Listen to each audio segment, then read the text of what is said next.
Hello जी, क्या हालचाल। I hope सब बढ़िया होंगे। अब तक हमने 4 सिस्टम पढ़ लिए हैं। सबसे पहले हमने बाहर से स्टार्टिंग करी थी, यानी कि इंटेग्यूमेंट्री सिस्टम पढ़ा। फिर उसके बाद हमने स्केलेटल सिस्टम पढ़ा, हम थोड़े और अंदर गए। अब हम central part of the body पढ़ रहे हैं। फिर जिसमें हमने डाइजेस्टिव सिस्टम पढ़ा, रेस्पिरेटरी सिस्टम पढ़ा। आज हम सर्कुलेटरी सिस्टम ऑफ वर्टिब्रेट्स पढ़ने वाले हैं, उनका कंपैरिजन पढ़ने वाले हैं और कैसे ऑर्गेनिज्म इवॉल्व हुए। स्टार्टिंग पर सिंपल गिल पंप दिया था नेचर ने, और वो इवॉल्व होते होते कैसे ह्यूमंस के अंदर या फिर बर्ड्स के अंदर, बेसिकली मैमल्स के अंदर या एव्स के अंदर 4 चैम्बर हार्ट कैसे इवॉल्व हुआ, कैसे बर्ड्स हमारी फ्लाइट करती हैं तो उनका सर्कुलेटरी सिस्टम इवॉल्व होता है। आज हम ये पढ़ने वाले हैं, राइट। अब आ जाते हैं कि हम सर्कुलेटरी सिस्टम पढ़ते क्यों हैं। सीधा सा जवाब है, क्योंकि ये हमारे शरीर की इंजन को चलाता है, मतलब कि ये हमारी लाइफ का इंजन है, राइट। ये हमारे सर्कुलेटरी सिस्टम में हार्ट आ जाता है, जो कि ये हमारे ऑक्सीजन, न्यूट्रिएंट्स, हॉर्मोन्स को सही जगह पहुंचाता है, और जो हमारा वेस्ट मटेरियल होता है उसको हमारी बॉडी से रिमूव कर देता है। इस समझने के 3 मेजर रीजन हम देखेंगे कि कैसे हमारा सर्कुलेटरी सिस्टम इवॉल्व हुआ। फर्स्ट हम देखते हैं इवोल्यूशनरी इंसाइट, जिसमें कि ट्रेसेस पाए गए कि कैसे इनके सर्कुलेटरी सिस्टम पे कॉम्प्लेक्सिटी बढ़ती गई, मतलब कि वो कॉम्प्लिकेटेड होता गया। फिशेस से लेकर मैमल्स तक ओवर 500 मिलियंस ऑफ ईयर्स। फिर हम देखेंगे कि फंक्शनल डिज़ाइन कैसा है, कैसे कैसे अडेप्ट हुए ऑर्गेनिज्म अपने मेटाबॉलिक डिमांड के अकॉर्डिंग और इन्वायरमेंटल प्रेशर के अंडर, ठीक है।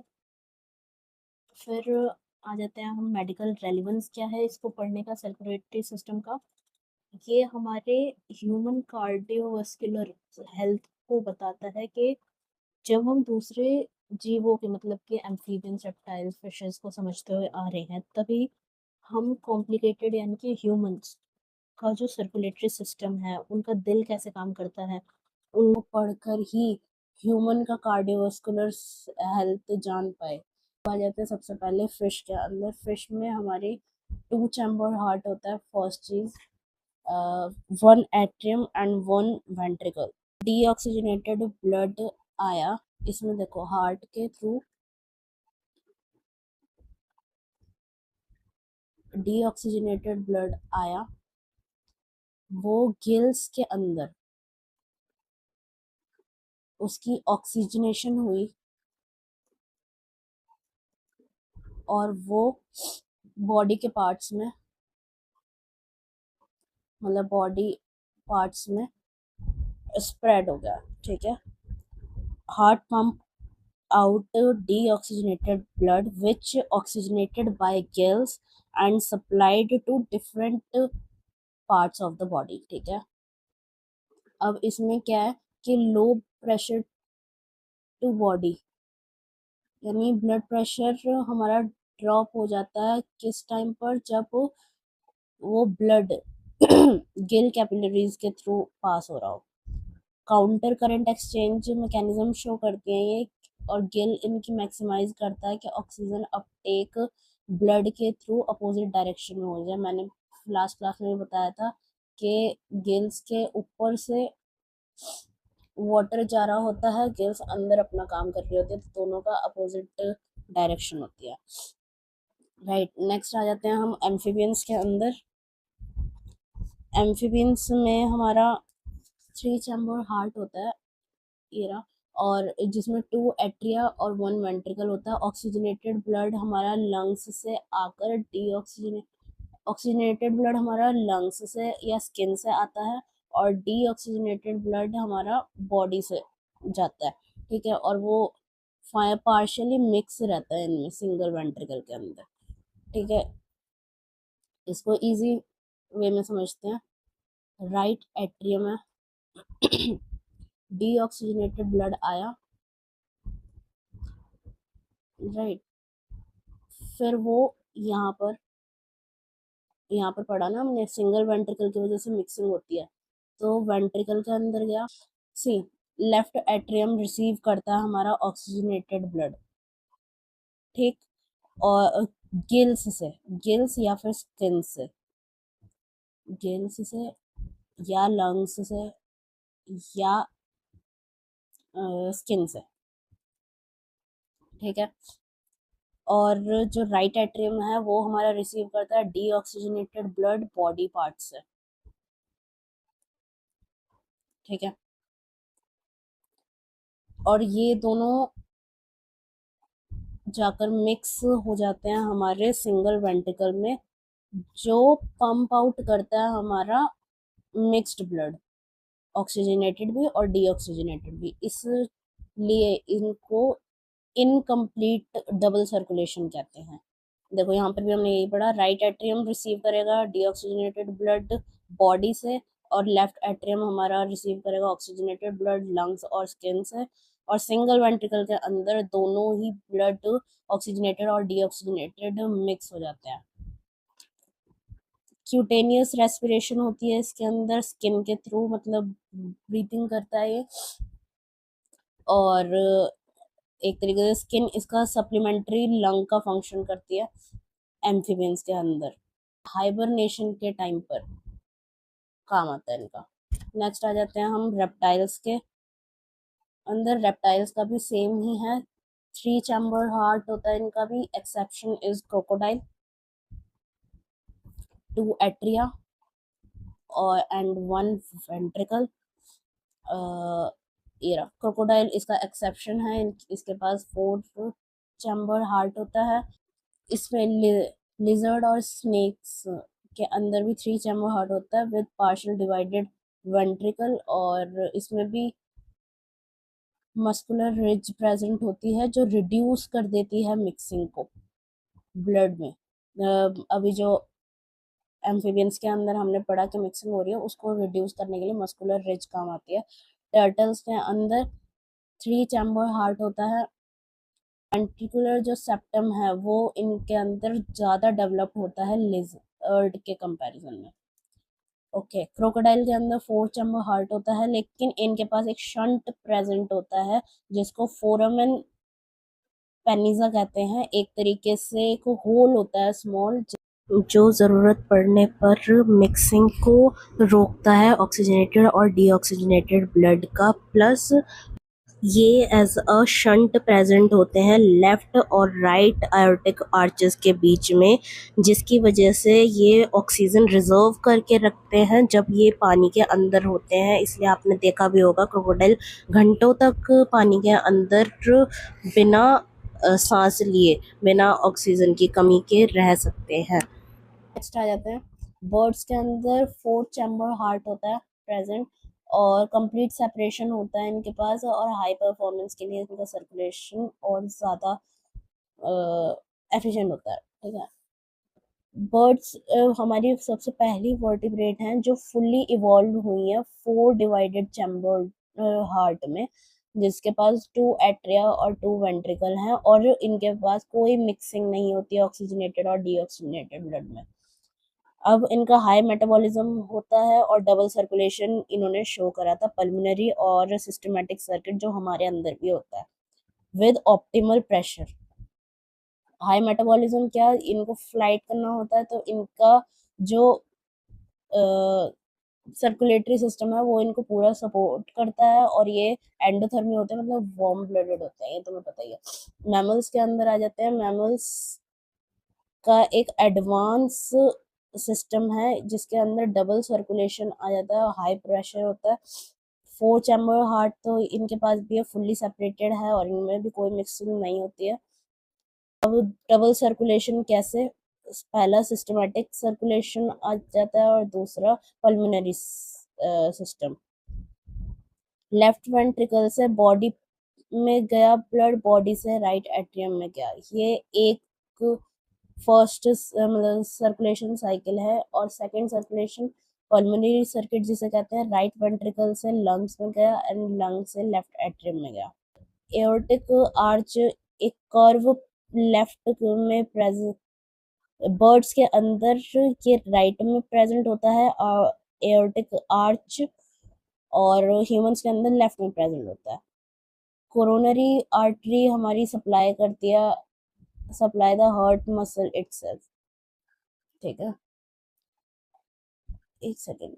हाँ, ये रहा डबल सर्कुलेशन को हम जरा यहाँ से समझते हैं। डबल सर्कुलेशन हमारा एक तो होता है ये कि लंग्स से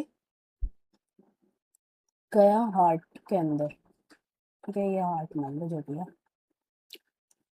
ठीक है, एक सर्कुलेशन होता है यहाँ पर, फिर एक सर्कुलेशन होता है हमारा बॉडी से हार्ट में। ठीक है, एक जो सर्कुलेशन हमारा हुआ कि लंग्स से हार्ट के अंदर आया, इसको कहते हैं पल्मोनरी सर्किट। और जो हमारा हार्ट से बॉडी में गया, इसको हम कहते हैं सिस्टमैटिक सर्किट। सबसे पहले जो एल्वुलाई ने हमारा साफ खून बनाया था रेस्पिरेशन के अंदर, राइट, वो साफ खून आया लंग्स के पास से के पास आया, फिर वो गया लेफ्ट एट्रियम में, लेफ्ट एट्रियम के बाद गया लेफ्ट वेंट्रिकल में, लेफ्ट वेंट्रिकल से वो गया बॉडी में। कौन लेकर गया? आयोटा, सबसे मेन आर्टरी हमारी, जो ऑक्सीजनेटेड ब्लड लेकर जाती है। फिर उसके बाद बॉडी पार्ट से हमारा राइट एट्रियम के अंदर गया। कौन लेकर जाएगा? वेना कावा लेकर जाएगा डीऑक्सीजनेटेड ब्लड। और ऑक्सीजन यूटिलाइज्ड हो गई यहाँ पर, फिर डीऑक्सीजनेटेड ब्लड जो था वो हमारा राइट एट्रियम के पास गया वेना कावा के थ्रू। फिर राइट एट्रियम से राइट वेंट्रिकल में आएगा, और राइट वेंट्रिकल से सीधा पल्मोनरी आर्टरी के थ्रू डीऑक्सीजनेटेड ब्लड हमारा लंग्स के पास चला जाएगा। ठीक, फिर यहाँ पर ऑक्सीजनेशन होती है दोबारा, फिर वही साफ खून, और ऐसे ही हमारी ये साइकिल रिपीट होती जाती है, राइट। अब आ जाते हैं मिसिंग असेसरी चैम्बर्स के पर, मतलब कि लोअर वर्टिब्रेट्स के अंदर कुछ ऐसे एसेसरी ऑर्गन्स थे जो मेन चैम्बर्स के बियॉन्ड थे, जो उनको हेल्प करते हैं सर्कुलेशन में। क्या क्या? एक तो ट्रू कॉम्प्लेक्सिटी, यानी कि लोअर वर्टिब्रेट्स के पास इसेंशियल एसेसरी चैम्बर्स हैं जो उनको एट्रिया और वेंट्रिकल के अलावा सर्कुलेशन में हेल्प करते हैं। साइनस विनोसस तुमने नाम भी सुना होगा, थिन वॉल्ड सॉकेट होता है ये, जो हमारा डीऑक्सीजनेटेड ब्लड को कलेक्ट करता है बॉडी से एट्रियम में जाने से पहले। एट्रियम में जाने से पहले डीऑक्सीजनेटेड ब्लड को कलेक्ट करता है साइनस विनोसस। ठीक है, ये फिशेस और एम्फीबियंस के पास प्रेजेंट तो होता है, लेकिन बर्ड्स और मैमल्स के पास ये टोटली एब्सेंट होता है, क्योंकि बर्ड्स और मैमल्स के पास SA नोड प्रेजेंट होता है। अब कोनस या बल्बस आर्टरियोसिस पे, यानी मस्कुलर ट्यूब होती है एक, जो हमारे हाई ब्लड प्रेशर को कंट्रोल करती है। ठीक है, एक तरीके से ये वेंट्रिकल को, हमारे वेंट्रिकल का काम करती है, जो हमारी रेगुलेट करते हैं हाई ब्लड प्रेशर को, ब्लड, ताकि ब्लड गिल्स या लंग्स से जाने से पहले ही कंट्रोल हो जाए। नेक्स्ट आ जाते हैं इवोल्यूशनरी फेट पर, जो हमारा ब्लड को वाइटल ऑर्गन्स तक पहुंचाते हैं। कैसे कैसे? पहला आ जाता है हमारा हेपेटिक पोर्टल सिस्टम, और दूसरा आ जाता है हमारा renal portal system. Hepatic portal system के अंदर जो न्यूट्रिएंट रिच ब्लड होता है डाइजेस्टिव ट्रैक्ट का, वो डायरेक्टली लिवर तक पहुंचा दे, सीधे लिवर तक पहुंचा देता है, बिना मतलब हार्ट से पहले लिवर तक पहुंचा देता है हेपेटिक पोर्टल सिस्टम। और ये यूनिवर्सल फीचर है, हाईली डेवलप्ड और कंसिस्टेंटली ऑल वर्टिब्रेट्स में प्रेजेंट होता है। रीनल पोर्टल सिस्टम हमारा डीऑक्सीजनेटेड ब्लड को हिंड लिम्स और टेल्स वाले हिस्से से किडनी के थ्रू हार्ट में पहुंचा देता है। इवोल्यूशनरी रिग्रेशन ये वेल डेवलप्ड होता है हमारा फिशेस और एम्फीबियंस में, लेकिन हाईली रिड्यूस्ड होता है रेप्टाइल्स में, और बर्ड्स और मैमल में तो है ही नहीं प्रेजेंट। अब कुछ स्ट्रक्चरल मॉडिफिकेशन देख लेते हैं। Over the 500 million years of evolution, first aortic arch देखेंगे and next is heart nature. Reduction of aortic arch, सबसे पहले हमारा एंसेस्ट्रल वर्टिब्रेट्स के अंदर 6 पेयर्स ऑफ आर्चेस हुआ करती थी, लेकिन फिर फिशेस के अंदर वो 4 to 6 pair of supply gills हो गई। नेक्स्ट एम्फीबियंस के अंदर वो है और रिड्यूस होकर 3 पेयर बन गए आर्टिक आर्चेस के, जिनका नाम है कैरोटिड, सिस्टमिक और पल्मोनरी। और बर्ड्स के और मैमल्स के अंदर तो कर्व प्रेजेंट होता है, जो कि लेफ्ट में प्रेजेंट होता है बर्ड, सॉरी राइट में प्रेजेंट होता है बर्ड्स के और लेफ्ट में प्रेजेंट होता है मैमल्स के। अब आ जाते हैं वर्टिब्रेट हार्ट के नेचर के ऊपर। फर्स्ट हम देखेंगे कि इनका हार्ट 100% मायोजेनिक होता है। मायोजेनिक का मतलब कि इनको बाहरी नर्वस सिग्नल की नीड नहीं होती है, ये सेल्फ एक्साइटेबल होते हैं। सेकंड आ जाता है ओरिजिन ऑफ बीट, जिसमें कि स्पेशलाइज्ड मसल सेल प्रेजेंट होते हैं, जिसे पेसमेकर और एसए नोड यानी कि साइनोएट्रियल नोड कहते हैं। थर्ड आ जाता है नर्वस कंट्रोल, जिसमें जो सिर्फ इनकी हार्ट के स्पीड को रेगुलेट करता है ना, या फिर ये कह लो कि कंट्रोल करता है कि कितनी स्पीड चाहिए। फॉर एग्जांपल एक्सरसाइज के टाइम पर हमारी हार्ट बीट तेज होती जाती है, वैसे ये हार्ट बीट को इनिशिएट नहीं करता। अब इवोल्यूशनरी अडेप्टेशंस देख लेते हैं। ये हमने देख लिया, फिशेस के अंदर 2 चैम्बर हार्ट था, 1 लूप सर्कुलेशन थी। फिर एम्फीबियंस के अंदर 3 चैम्बर हार्ट आया, partial mixing of the blood थी डीऑक्सीजनेटेड और ऑक्सीजनेटेड के अंदर। फिर रेप्टाइल्स के अंदर 3 चैम्बर हार्ट था, इनकम्प्लीट सेप्टम प्रेजेंट था जो रिड्यूस कर रहा था मिक्सिंग को, ऑक्सीजनेटेड और डीऑक्सीजनेटेड ब्लड की। फिर हम मैमल्स और बर्ड्स में देखते हैं 4 चैम्बर हार्ट था, कंप्लीट सेपरेशन थी और हाई मेटाबॉलिज्म शो करते हैं ये। हर इवोल्यूशनरी लीप के अंदर एक कोर चैलेंज आता है कि जो उनका सेपरेशन है ऑक्सीजनेटेड और डीऑक्सीजनेटेड ब्लड का, वो उनके हायर मेटाबॉलिक रेट को सपोर्ट करे, एंडोथर्मी को मेंटेन करता है, ग्रेटर एक्टिविटी लेवल शो करवाता है। नेक्स्ट यूनिक फीचर देख लेते हैं अलग अलग वर्टिब्रेट्स के। क्रोकोडाइल के अंदर मैंने बताई दिया, एक शंट प्रेजेंट होता है, एक तरीके से होल प्रेजेंट होता है इनके के अंदर, जो बाईपास कर देता है सीधा लंग्स में इनके ब्लड को। जब ये पानी के अंदर होते हैं उस टाइम पर इनका जो शंट यानी कि फोरामेन ऑफ पेनिसा काम कर रहा होता है, जो ऑक्सीजन को कंजर्व करके रखता है उस टाइम पर। हमिंग बर्ड के की जो हार्ट रेट है वो 1200 बीट्स पर मिनट होती है जब वो फ्लाइट कर रही होती है यानी उड़ रही होती हैं, और जो कि किसी भी वर्टिब्रेट का फास्टेस्ट हार्ट रेट है हमिंग बर्ड का।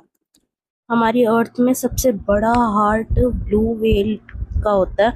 इनके हार्ट का वेट होता है 600 kg और ये 220 लीटर पर बीट तक अपना हार्ट पंप कर सकती हैं। एम्फीबियंस की स्किन ब्रीदिंग 50% ऑक्सीजन ये अपने स्किन से ही एब्जॉर्ब करते हैं। नेक्स्ट हम समरी देख लेते हैं कि अब तक हमने पूरे लेक्चर में पढ़ा क्या। फिशेस के अंदर हमने देख लिया 2 चैम्बर हार्ट होता है, सिंगल लूप सर्कुलेशन होता है और ब्लड मिक्सिंग इनकी अंदर नहीं होती है, क्योंकि इनका सिंगल लूप होता है कि सीधा हार्ट से में ब्लड आया, डीऑक्सीजनेटेड ब्लड गिल्स में गया और फिर ऑक्सीजनेटेड ब्लड इनके बॉडी पार्ट्स में चला गया। Counter current Gill exchange mechanism show करते हैं ये। एम्फीबियंस के अंदर 3 चैम्बर हार्ट होता है, 2 atrium and 1 ventricle. Double circulation यानी कि इनकम्प्लीट सर्कुलेशन शो करते हैं, मिक्सिंग बहुत होती है वेंट्रिकल में ऑक्सीजनेटेड एंड डीऑक्सीजनेटेड ब्लड की। क्यूटेनियस रेस्पिरेशन मतलब स्किन से रेस्पायर करते हैं। रेप्टाइल्स के अंदर 3 चैम्बर हार्ट होता है, 2 atrium, 1 partially divided ventricle. Double circulation type show करते हैं, इनकम्प्लीट होता है और रिड्यूस्ड मिक्सिंग। इनके पास एक रिज प्रेजेंट होता है जो इनकी ऑक्सीजनेटेड और डीऑक्सीजनेटेड ब्लड को मिक्स होने से प्रिवेंट करता है। वेंट्रिकल सेप्टम प्रेजेंट होता है इनके पास। क्रोकोडाइल के पास 4 चैम्बर हार्ट होता है, ये इनकी एक्सेप्शन है। बर्ड्स के पास 4 चैम्बर हार्ट होता है, 2 atrium and 2 ventricle. Complete double circulation loop present होता है। ब्लड मिक्सिंग यानी कि ये ब्लड मिक्सिंग बिल्कुल भी शो नहीं करते हैं। डीऑक्सीजनेटेड ब्लड और ऑक्सीजनेटेड ब्लड की साइकिल अलग अलग होती है। की एडेप्टेशंस क्या है इसकी, हाई मेटाबॉलिक रेट शो करती हैं फ्लाइट के टाइम पर, एंडोथर्मिक होते हैं ये।